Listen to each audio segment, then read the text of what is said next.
Okay, Dad. Hey, Dad, already you have to say already then. Alrighty then. Alrighty then. Hey, we're not recording, are we? Alright, so it's here. We can't make the corner. We'll make the corner. It'll be alright.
Alright, so here it is.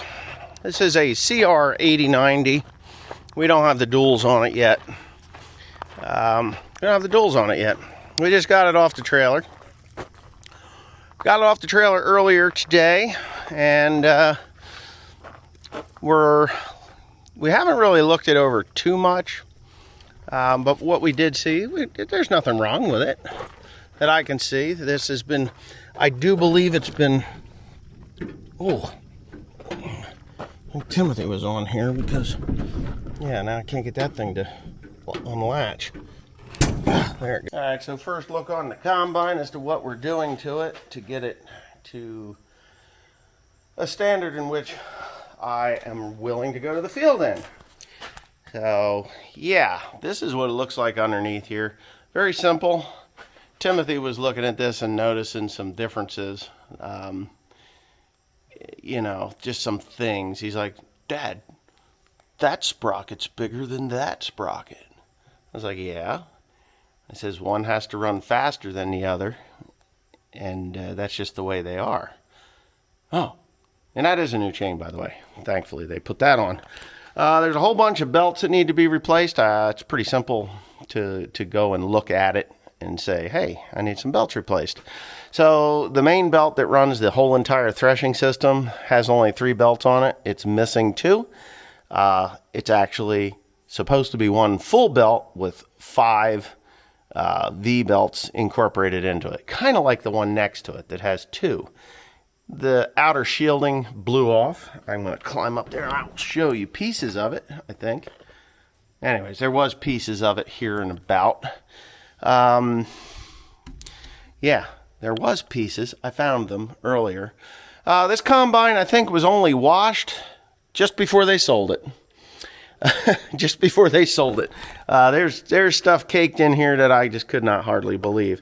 I did find a spot that was not welded correctly, because when I opened the door, it just snapped right off. That was yesterday. I had opened it earlier. It had some problems. You could see that they had welded a new piece on there. That's this panel. These are the switches, and I'll just say the switches are not in good shape. They're actually missing. You can make them work if you plug them in, but there's some dents and damage to it. Just dents, really, nothing big, but it's sheet metal, so who really cares? The thing that does bother me about these is these things right here. These things are stupid, okay? So I got this little clincher gizmo in there that works pretty good when it's new, but then through vibration and 2100 separator hours later, the little end here wears through and it breaks off, and then it just doesn't close correctly. This one here does. You can see the difference right there. There's a little tit at the end that catches. So I'm gonna buy all new ones. I'm gonna buy some of these because this one here is completely broke, and that is for what I'm working on right now. If it isn't correct, then things start to rub and wear like this. All right, so what does that do? That runs my return return auger now. So that thing was smacking into this right here. Yeah, so it isn't anymore because I just replaced the bolt that was gone, missing from there. So I just replaced that, so now it's a little more solid. I could entertain you in the dents and stuff that this thing has or has had. These were a whole lot worse. I took a bag of wheat that lays right there underneath the combine, and I laid that on the back side of this thing, and then I went along with a rubber mallet and I banged out those dents. Now, I could do a little better job. There is a tool called an English wheel, and I could buy it from not Tractor Supply. What is that? Harbor Freight. Harbor Freight has a English wheel, and what you would do is you just put that in there and start rolling it back and forth, and it'll roll those dents out. So, and the reason I would do that is because that thing right there is $2,400, just shy of $2,400 without the CR8090 sticker. So, you know, gotta have the sticker. Might just bump the horsepower and get new stickers. We'll have a 9090, same thing. All right, so, and I'm sure there's some people out there, no, they're not, they're different, you know, because that's the way people are. Let me close this up, kinda. So you can see that the dents on this, I don't know if you can see them, or the ripples, well, they are caused by a failure that happened at some point in that 4-foot extension there. So at some point, that 4-foot extension broke at the base there. They welded it up. They put it all back together and welded it. They did a good job. The thing that they didn't do was paint it. Now, if they would have painted that, I'd never have seen it. I would just wonder, what the hell did they hit? So that broke, and it actually crushed down this side and did something to that as well, because those dents on that rear panel are consistent with a tire hitting it. So whatever happened, it made a mess out of it, and that's why these ripples are in here. I'm just going to go get a plunger and a heat gun. I got a heat gun, but I'm going to get a plunger and I'm going to pull that out, because this panel is like $5,000 or $6,000, in which I don't really feel like spending that kind of money to make it look new. My mother says, when you win the lottery, Wesley, you can either buy a new one or make this one like new. And she's right. The only problem is I don't play the lottery, you know? So there's that. Or I could just get behind it. See, this is all this molded and spot welded reinforcing panels. So I could probably just get behind there and actually just push, and it might even just pop them out. I don't know. I'm going to find out, because we're going to try it. So we go to the other side. There's a few things that are wrong that can be righted pretty simply. This, obviously, somebody backed into it. There's no camera on this particular combine. It will get one. I'm going to get a camera system that watches the spout and watches the back and watches both sides. 4 cameras is what I'm going to go for. I think Cab Cam does that. Everything over here seems to be okay. Somebody so kindly said that these are not the right rims for this combine. You're right. I do believe these are for a case combine because they're silver. So when you buy new ones, you get the ones for the case because they sell more case rims. There's probably a date on this thing, a manufacturer's date on this rim. It will tell you when it was made. I'm pretty sure that it is for the case. Now, the inside one is for this combine because it's white. Doesn't make a damn bit of difference to me. I don't care if it was green. Doesn't matter. Paint comes in a can, right? We had an issue with the fuel sending unit. Right, Grant? Yep. Okay, so the fuel sending unit, I'm going to show you this little bit of cumfuckery because it's kind of funny. There's a dent right there that I can probably pop out pretty easy, and I do have to get my I got to get that thing straightened out. That's annoying me because these panels are very expensive. So whatever they did, we've got a tear there. It is not from vibration. It's somebody hit something. So, you know, what are you going to do, right? Whatever they hit with this ladder is probably what caused that. But the ladder functions correctly. I don't need to go up that high to show you what we got here. So up and under here, there's a really nice plasma cut hole, which goes to the top of the fuel tank, right? This fuel tank, this combine has 2 fuel tanks. You can't see it, but maybe you can. There's a new loom of wire in there. Grant so nicely rethreaded the wire down through a new loom. That's Krone loom. So we got some German in there. And the other fuel tank and sending unit is right there. So this is a single fill for 2 tanks and that sending unit. That sending unit, he tested it, it worked. Worked just fine.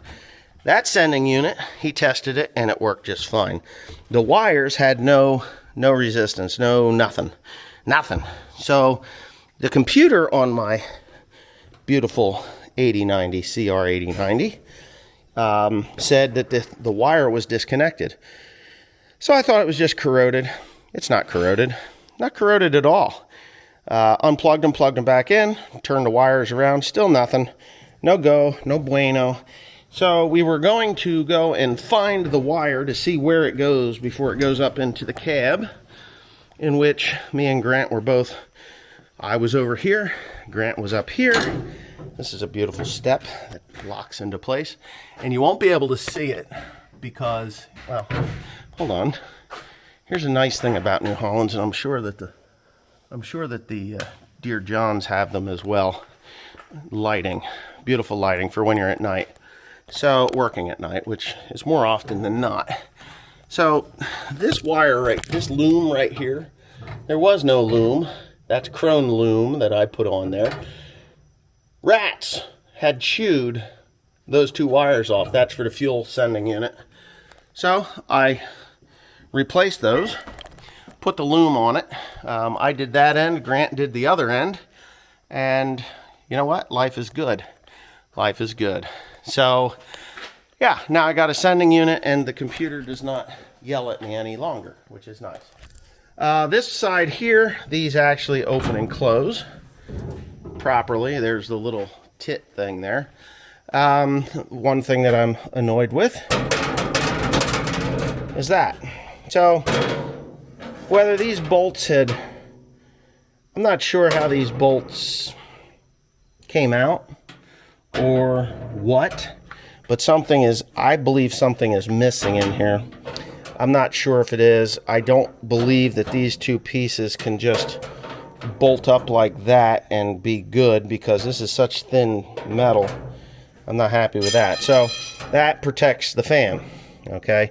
So the fan, the blower fan or the cleaning fan is right in here. And that thing spins at 1,000 RPM for corn. It takes a lot of RPM for that one.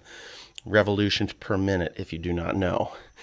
The grain tank, when I bought it, of course, they were both open. That one is not open now, but it's open and the augers are, it's clean. This combine, I do believe, is set for a couple of years due to the amount of rust that's on it. And usually things in Iowa don't rust as fast as they do in New Jersey. We have more industry closer to us than they do out there.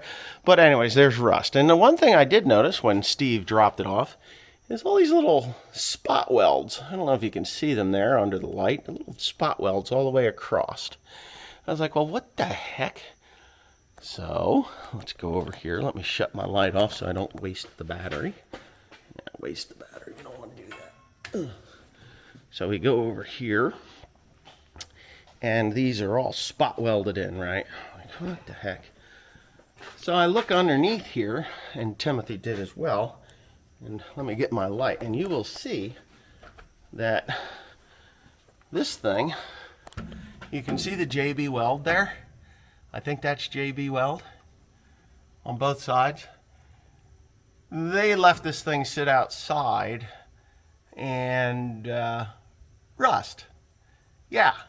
So for those of you who say that, you don't have a place to put it, it's gonna rot. Well, somebody else did. And then I heard that these combines are quite well known for wearing out the bottom of the grain tanks. I was like, well, okay. So whoever did the repair, they did an awesome job. They put a stainless steel piece in there, which will wear quite nicely. The augers on the inside, the bubble up auger, that's the unloading auger. That is in great shape. There's nothing wrong with it. That's the unloading auger. It's not sharp. So it may be sharp farther up, I don't know. But for the most part, what I can see, I don't see anything terrible. Then we go to the residue management here. Residue system. It's got 2 spinners on it, and it's got the straw chopper. So the 2 spinners, those blades are just fine. The spinners or spreaders are just fine. You get up inside here, get my fat head in here, and you can see all the cleaning surface, and you can see that this thing has set outside. There's a couple of bent fingers on the sieves. Nothing that can't be fixed with a pair of needle nose pliers. And yeah, so I'm pretty okay with that. But there is one thing that I'm not happy about, and that is the discharge beater. You can see it's got those fingers on there. So the next paddle, which I can't show you, but because I'd have to start it up and move it, but the next paddle is just a flat plate, and maybe you can see it that way. And it is they're worn out, they're shot. They just need to be replaced. It's just steel. You know, those things spin at such a high volume, and the amount of corn that goes through, or beans or material that goes through this thing, is incredible. So, and this combine has the hillside sieves. These things will pitch, I think, up to 20 degrees, which to me is an awful lot. So if the combine is on an angle, the sieves are going to be level. Yep, the sieves will be level. The shoe is fine. Everything is fine. Everything seems to be working fine. I can adjust these from the cab, so that's good. There is a light that's over there that I will be replacing, because, you know, at night or even in the daytime, if I can turn a switch on and be able to see in here and see what's going on if there's a problem, that's priceless to me. It needs to be done. So I got to deal with that. The other thing that is very common, I talked to Jeff Ramond, and he's like, yeah, that happens. That happens. He says usually at about 1,000 hours that happens. I'm like, wow. Huh. Can I buy that piece? He's like, oh yeah, you can buy it. He says, it's not terrible to put it in. And then I'm looking, I'm like, man, that's welded in there. Because it's welded in there. I'm like, well, that's interesting. How in the hell? I don't think that they're going to sell a weldment. Well, they don't. That's just a fact. You know what they sell? They sell this whole piece. My phone just said I'm sorry, and I'm sorry too. But anyways, they sell this whole piece. So what you got to do is take the rotor out, take this off, your spreader there, that all comes off, and then you buy this whole piece. That's not what I'm going to do. I'm going to get myself some steel. My cousin Billy Pouch, he's got a bender or a brake for heavy steel. I'm going to go over there. If he doesn't have it, I know that a property owner that I farm, Cool Corporation, they build poultry equipment, so you can look them up online, Cool Corporation. He's got a brake in there, and he says, oh, my brother can laser cut and we can bend anything you need. So I'll go over there with it. I'll just take it over there and we'll figure it out. So either that, or I could just take a flat piece of steel. I could take a flat piece of steel, lay it across, and then measure the distance, and that'll give me the angle that it needs to be bent. Or I can just, you know, get some 1/8" flat steel and a couple of floor jacks and tack it on the top, floor jack the son of a bitch up in there, tack it on the bottom, and call it a day. I think that's what I'll probably end up doing, because I'm that kind of a person. What else did I find? I did find some other things, but I guess I'm gonna give you the tour of the cab now. Well, there is a couple of other things, stupid little things, like, see this here? They took bolts out, didn't put them back. They snapped the bolt off there, so boom, it got caught in the feeder house and boop, gone, tore it off. And the dealer says, well, we can't have that looking ugly, so let's just put a new piece on it. So what I'm going to do is I'm going to buy this piece here because that's important.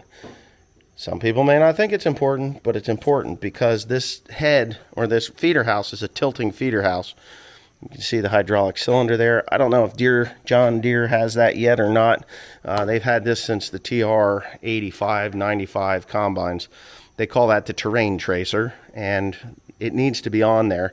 This one tilts a whole lot more than what the TRs did, which is good. The step, this was repaired. I repaired it. You can see where it was beat up here, and they hit something. This step moves quite freely. Just pull down on that, and you can go there. Then it has nice chains and stuff. New Holland did a good job with that, I think. Strong enough to carry my fat ass, strong enough to get Timothy up there, and Timothy was almost 400 pounds, so he could get up in there, and things are good. These are, what are these, 620s? Yeah, 620 70 R42s. There's 4 foot of rubber laying on the ground there on each side, so that's 8 foot of rubber. Plus, because it's a 42-inch tire, it's much better than what those super singles were. You can climb up here. Oh my goodness, I gotta swing this. Step on that little cleat there. I think it's the same with the Deere John. And then you lock it in. I think you can see those ripples a little bit more. If you want to know who owned this thing, it's right there. It's Mewherter Farms, Atlantic, Iowa. That's who owned it. I think that the interior of the combine is nice. It's a leather. It's got the leather heated seat package. It's pretty good. They never smoked in it. And there's that thing. William put that in there. Such a good boy. Why is my phone getting hot? So yesterday I got in here and there's a pair of underwear that my nephew put on there. Apparently my brother-in-law thought that that was funny. I don't know. Little baby underwear. I bet William could get into them yet. He's small enough. Yes. So you fire it up. You hear it beep. And then, here, let me shut that off. It does have climate control. You set your temperature, and it will speed up and slow down the fans as needed. They took the memory device out, which I do believe is just a small USB stick. I have one. It's a tiny little thing. I can stick it in there, and you won't even know that it's in there. I'm going to put it in just because, and then we'll see how that works. You can hear the pump pumping. So what I'll do is I'll just hit ignore. Alright. I've set it up for the base GPS receiver is on the floor, so that's not there. We can hit that. That ignores it. I have a little bit of exhaust fluid and about a half a gallon or a half a tank of fuel. Approximately a half a tank of fuel. So that's working. Everything's working. I need to put that in park. And yeah, it's pretty simple. I don't know if the radio works. I don't much care if the radio works because I never listen to the radio. I never listen to the radio. They took the two-way radio out of here, so I'm going to have to stick a two-way radio in there so I can contact the tractors and stuff and, you know, make sure everything is running properly. You can see the things that they touched the most on here. This is your park brake.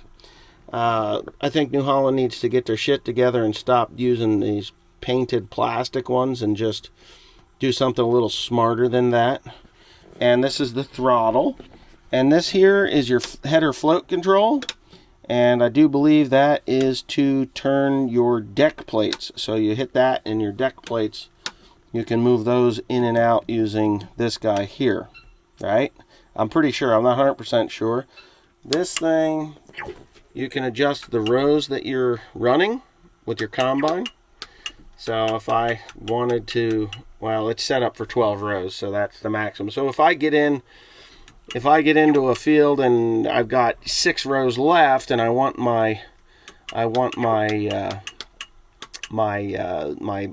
yield monitor to work correctly, then I would just hit that. It's like, oh, I got 7 rows left. I just go down and I hit that, and then I can, you know, it'll tell me how many bushels to the acre without doing its thing. That's what I'm pretty sure that's what it does. This here, I believe, is the float control on and on. Oh wait, what's it saying? Feeder reverser. Okay, so that's the feeder reverser. Haha, cool. I can reverse that. What's this guy? Why in the hell did that just go from 29 to 30? Concave clearance? Oh. So I can change that. It's not giving me the... I should probably shut that off. Anyway, that's the concave clearance, then the speed, the fan speed, all that Yahoo stuff. There's probably a sensor, a proximity sensor that's not quite right, so I'm gonna have to go address that. But for the most part, that's it. Got a few bits and pieces in here because we were checking fuses. I did have a problem with the fuse. I can adjust I have heated mirrors, and I can adjust my mirrors from the cab seat, so that's a good thing. Plenty of room in here. William can sit there all day. Teresa can sit there all day. There's plenty of storage under there. I was told that that's a refrigerator, but I don't see any controls unless that's this. No, that's just a cigarette lighter or a power port. One problem that I do have with this is that the seat control switch, which they all break. I had it break on the case, and I'm pretty sure I have that in here somewhere. No? I don't know. What's that? What the heck is that? Oh, there's a fuse. So, anyway, that little switch is somewhere in here. William had it, so who knows. It doesn't matter. I got to buy a new one. And then my seat will work. It is heated as well, so that's nice. But other than that, everything is pretty cool. This has road and field. So when you go to the road, it does something to that. This, I'm not sure what that does. I really am not. But I'll figure that one out soon enough. Right? Yeah, I don't know what that does.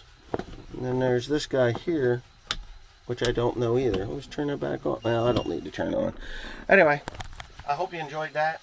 That's the tour so far. The things that I've found, which aren't much. Just a few things. Nothing special at all. You know, pretty much as expected, to be honest with you. The things that I knew would be worn are worn. The things that I know that I have to replace need to be replaced. There's going to be dents. There's dents. I knew there were dents. I mean, some people were like, oh my God, you can't have dents, you know. I don't care about dents. Dents, unless the dents went clear through and damaged my clean grain elevator or something like that, I don't care. Let the dents be the dents. It's fine. Yeah, so everything that I see is good. I'm happy with it. We'll see what happens when we go to the field. Oh, and my new head is coming as well. Bought a 12-row folding head. CF980 1230. That's the model number. Built in 2014. This combine was set up for that. So it's set up for it. It's set up for it. So I'm sure some of these switches that are in here, I'll need to push that to do something to this here, you know. Or there's the reverser. Oh, that was the reverser, right? No, the reverser's here. No, fuck, I don't know where the hell that is. Maybe that's it. Who knows? Oh, that's the reverser. There's a reverser. Fuck, I don't know. We'll figure it out. I got to read the book. The book's behind me, so there you go.